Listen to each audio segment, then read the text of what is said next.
नमस्कार. तर आज मी तुम्हाला बनवून दाखवणार आहे तांदूळचा, हे गावाहून आणलेला आहे तांदूळच्याची भाजी. स्वच्छ धुवून घेतली 2-3 पाण्याने.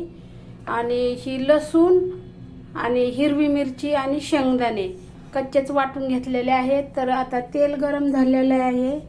आता याच्यामध्ये आपल्याला आवडीनुसार टाकायचं आहे. आपल्याला तेल छान गरम झालंय. आवडीनुसार हे आपल्याला हिरवी मिरचीचं वाटलेलं शेंगदाणा वगैरे हे जसं आपल्याला तिखट पाहिजे त्याप्रमाणे आपण टाकायचं आहे. आता हे जास्त झालेलं आहे म्हणून मी अर्ध ठेवून देते आणि अर्धच करते. आता हे छान असं परतून द्यायचं 1 मिनिटभर छान असं परतून द्यायचं. हे छान असं परतून द्यायचं 1 मिनिटभर.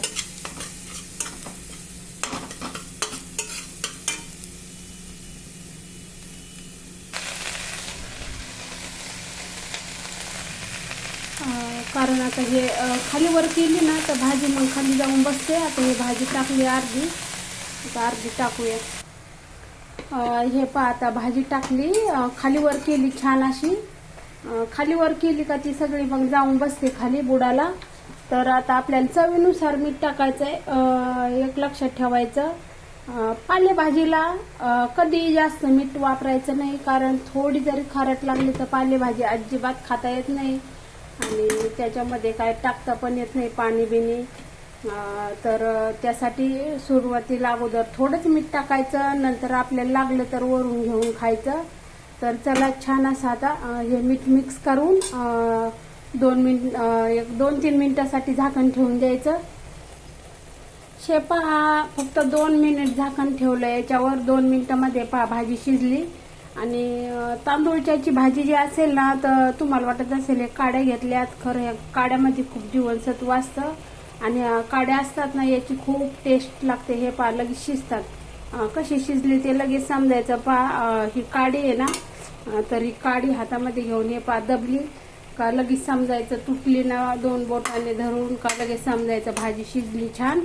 आणि तुम्हाला एकदम कोरडी फटफडून द्यायची असेल तर पूर्ण पाणी आटून द्यायचं. पहा, तांदूळच्या भाजीला काही जास्त वेळ लागत नाही. ती तुम्ही चपाती बरोबर, भाकरी बरोबर एवढी छान लागते. मस्त गावच्या सारखी बनवली. आणली पण मी गावावरूनच आणली आहे. सगळं गावचंच. लसूण हिरवी मिरची पण मी गावावरूनच आणली. तर अशी खूप सोपी पद्धत आहे. तुम्ही शेंगदाण्याचा कूट न टाकता नुसतं हिरवी मिरची आणि मीठ जरी टाकलं ना तरी सुद्धा खूप छान लागते, चविष्ट लागते. तर नक्की अशी भाजी बनवून पहा आणि कमेंट करून सांगा कशी झाली आहे ती भाजी म्हणूनसाठी.